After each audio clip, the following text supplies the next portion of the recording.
please ibi bintu iyo tugiye gutangira kubikora hari ikintu nshaka kubasaba. Mu by'ukuri ibi bintu biragoranye kandi ni n'ibintu abantu tugomba kubanza kwitondera. Mbere rero yuko tugiye gukora iyi experiment, ndagusaba ko nibuze twambara ubwirinzi, protection, hari amaga. Ni byiza ko ibiganza byawe bigomba kuba bitwikirijwe cyangwa se biri protected by glove. Ikindi nuko iyi experiment tugomba kuyikorera hanze y'umuriro. Nta mpamvu yo kwegereza experiment ugiye gukora umuriro, ushobora kwisanga byateje fire. Ikindi nsaba abantu ko nta mpamvu yo gufata produit chimique ngo uyishyire ku rurimi ngo urimo uratestinga, urimo uraguta ngo wumve uko bimeze. Oya, ntabwo ari byo. Ushobora kwisanga ururimi rwatobotse, rwacitse, cyangwa se ugasanga bigukorujemo ikindi kibazo. Ikindi nababwiraga ni uko tugomba gukipinga abana hanze ya experiment. Nta mpamvu n'imwe yuko dukora experiment abana bahari. Umwana ntuzi ushobora kurangara gato ugasanga umwana abishyize ku rurimi cyangwa se ku munwa, ugasanga bikugizeho ingaruka. So ibi byose rero ni amabwiriza asabwa kugira ngo ibi bintu tubashe kubigendamo neza. Murakoze. Ndasezanye rero inshuti bakunze bakurikirana kamera za Relax TV online, nongeye kubaha ikaze rero mu kiganiro kigufi cyane, nta kindi ni cya kindi cyo kwiteza imbere dukora isabune y'amazi. Uyu munsi rero nabazaniye ubundi bwoko bw'isabune dushobora gukora mu minota 5 gusa. Ushobora kwibaza ngo twakoresha iki kugira ngo iyo sabune iboneke. Ndaje rero mbereke wenda icyo bisaba, kuko mubibona rero kuri tableau zacu. Ahangaha mfite produit chimique. Produit chimique mfite ahangaha hari ungaro, dufite caustic soda cyangwa se sodium hydroxide. Iyi ni base ko bagiye biga za shimi murayizi. Dufite sulfonic acid, ni imwe muri produit chimique nayo tuzakoresha. Dufite organic salt cyangwa se sodium chloride, ni wa munyu dukoresha, ushobora kugurana hariya hanze kuri boutique hari, ntabwo bikanganye. Dufite formalin, dufite foaming booster, dufite kara, dufite n'iyi parfait. Izi zose ni produit chimique tugomba gukoresha. Wenda kugira ngo tuzinjiremo munazi icyo zisobanuye, nabanza kubasobanurira ese usobanukiwe akamaro ka buri produit chimique. Iyi ungaro mubona ni isabune nitanga shape cyangwa se isura y'isabune. Mu minsi yashize nigeze kubereka uko isa n'umweru. Iyi caustic soda nayo ijya kumera nk'umunyu, ariko ni mbi cyane ku ruhu, kuko iyo utambaye ga cyangwa se iyo utirinze ishobora kugutwika, ntabwo ari nziza rero. Sulfonic acid murabyumva, yo ni acide.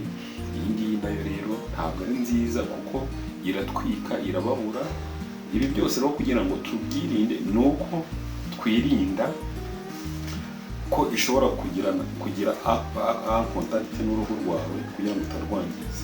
Ikindi, hari abantu bakunda gutestinga cyangwa se kumva ngo reka numve uko imeze cyangwa se nihumurizaho. Umwuka wayo ntabwo ari mwiza kuba wakinjira mu ruhu, cyangwa se nta kuguta, nta kugira uteruya. Irinde kuko ntabwo ari nziza ku mubiri w'umuntu. Formalin yica amabakiteri. Hari bagiteri ziba ziri mu isabune, nayo formalin iradufasha kugira ngo izo bagiteri zibashe gupfa. Dufite ikindi bita foaming booster. Iyi ngiyi ni itanga urufuro. Kugira ngo isabune yacu ibashe kureta, nuko twongeramo iyi foaming booster. Kara itanga kureri, nyine murabyumva, nta sabune ikora idafite kureri. Noneho ikindi, parfait, tugomba kugira impumuro. Isabune yacu igahumura neza. Hari amoko menshi ya parfait, hari ka limon, hari ka strawberry. Utu twuntu twose rero turadukenera. Ubwo rero bizaterwa n'impumuro wumva abakiriya bawe ushaka ko baha.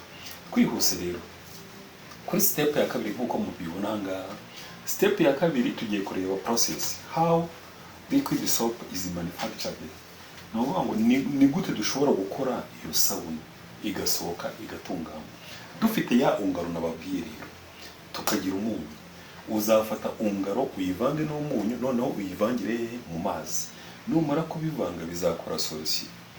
ubishyire ku ruhande. Ubwo tuzabikorera mu kintu ukwacyo, ntabwo tuzabikorera mu bindi bintu.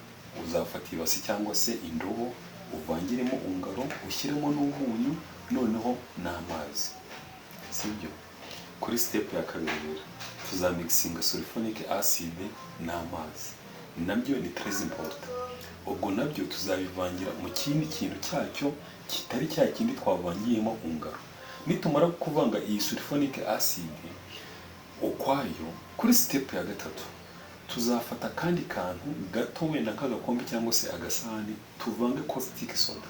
Ya caustic soda nababwiye nayo tuzayivangira mu mazi, noneho kuko ishyuha cyane tuzayifata ibanze ise n'ihora, tuyishyire ku ruhande, kuko ubundi iyi caustic soda ntabwo ari byiza kuyikoresha igishyushye, bisaba ko ibanza guhora. Foaming booster rero nayo tuyongeramo kuri step ya kane. Nababwiye ko booster cyangwa se foamer itanga urufura. Iyo ubona isabune leta nuko tuba dufite iyi foaming booster, nuko tuba twayikoresheje. Step ya gatanu ni ya kure twongeramo, ariko ubwo tuzayongera hehe? Muri ya solution nababwiye twakoze imbere. Noneho step ya gatandatu ni ukongeramo parfait, step ya karindwi ni ukongeramo formalin na CMC. Hano rero wenda nahise ko ninjira muri process y'uburyo ibi bintu ugenda ubivangavanga, ariko mwibuke ko nababwiye ko kugira ngo wenda byumvikane neza, ushobora kwibaza ngo ugiye gukora quantity ingana iki y'isabune. Tuzakora quantity y'isabune nibuze ya litiro 5. Litiro 5 ni ka kabido gatoya murakaza benshi, burazira ni litiro 5. Ingano noneho y'ibyo tuzakoresha, kuri litiro 5 tuzakoresha 1/4 cya ungaro, wenda n'ibiyiko 2 by'umunyu. Aho ngaho ni kuri step ya mbere, ubwo ni igihe uzaba uri kuvanga ungaro n'umunyu. Step ya kabiri rero kuri sulfonic acid naho tuzakoresha 1/4 cya sulfonic acid n'amazi, noneho tubivangire hehe? Ubwo ni kuri step ya kabiri, amazi na sulfonic acid, ungaro n'umunyu. Step ya gatatu rero icyagihe tuzaba dufite ya caustic soda n'amazi. Aha naho tuzafata agakombe gatoya ka kandi twita milk cup, dushyiremo ibiyiko 2 by'iki bya caustic soda, tubivange. Ariko iyi caustic soda kubera ko ibishyushye cyane, turabanza tukagira dute tukayitereka. Twamara kuyitereka ikabanza igahora, ikagabanya ubukana bwayo. Noneho kuri step ikindi kintu dukora ni formalin twongeramo. Formalin nabwiye ko yica bacteria. Uzafata agafuniko ka formalin ugashyira muri ya solution yawe, noneho twongeremo na foaming booster, naho nakandi gakava kamwe ka formalin, ka foaming booster. Noneho tubyongere muri ya solution twakoze kugira ngo isabune yacu izasohoka ifite ubuziranenge.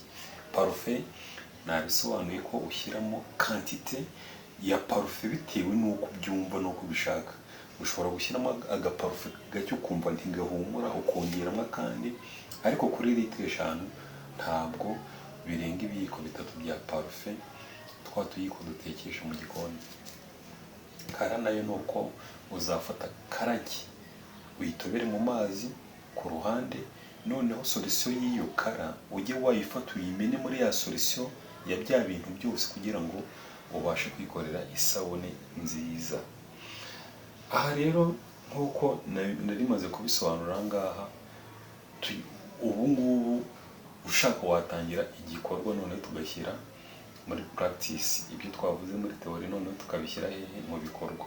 Mu by'ukuri rero nta kindi nuko iyi step ya mbere ibyo twakoze aha ngaha kuri ungaro n'ibyo twakoze muri step ya kabiri kuri sulfonic acid, kimwe kiba kiri mu ibase yacyo, ikindi kiri mu ibase yacyo.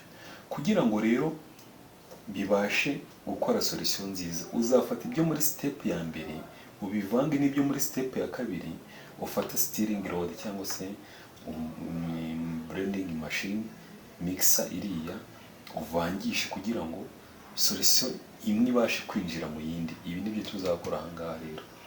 Nibirangira rero ya solution tubonye ihuza step ya mbere na step ya kabiri, tuyongeremo ibyo muri step ya gatatu. No kuvuga ngo tuzafata ya caustic soda twakoze ku ruhande, tuyongere muri ya solution ihuza step ya mbere na step ya kangahe? Ya kabiri.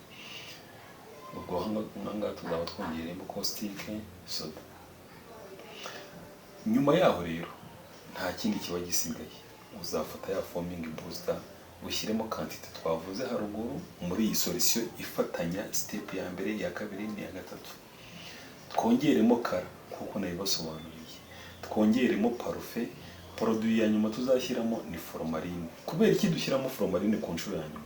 Formalin ni très important, yica bacteria, yica udukoko, yica ibintu byose bishobora kugira ingaruka ku mubiri w'umuntu.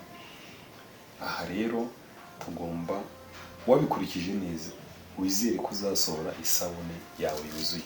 Wenda ngana ku musozo, nyuma yo gukora isabune, utu dukoresho tugomba kudukoresha. Utu bizaterwa naho ushaka gupakinga isabune yawe. Niba ari isabune wakoze ahandi washe, uzayishyira muri utu tuntu, noneho uyijyane ku isoko cyangwa se ujye unayikoresha wawe mu rugo. Utu rero ni uducupa twa handi washe. Hari n'abandi bantu bazayipakinga muri iyi bido. Murabona nk'iyi bido mubona, iyi ni isabune nikoreye, kandi nikoreye muri ibi bintu maze kubabwira. Aka ni akabido ka litiro zingahe? 5. Ni ukuvuga ngo litiro 5 dukoresheje ziriya quantity nababwiye, iyi sabune tuzayibona. Ni isabune nziza cyane ireta, ushobora gukoresha usukura ibintu byose ziriya home tour. Mu by'ukuri rero aka ni akantu nari mbateguriye ku buryo ushobora gukora isabune mu gihe gitoya cyane kandi ukaba ufashije abantu benshi cyane. Ndangiza rero ndagusaba iki? Kujya unkurikirana, ugakora like kuri video ngumwe na uploading kuri YouTube, ugakora comment, ugasharinga, utibagiye no gukora subscribe. Munshyigikire, nta mafaranga mbasabye, ariko mukore subscribe. Imana ibarinde, murakoze.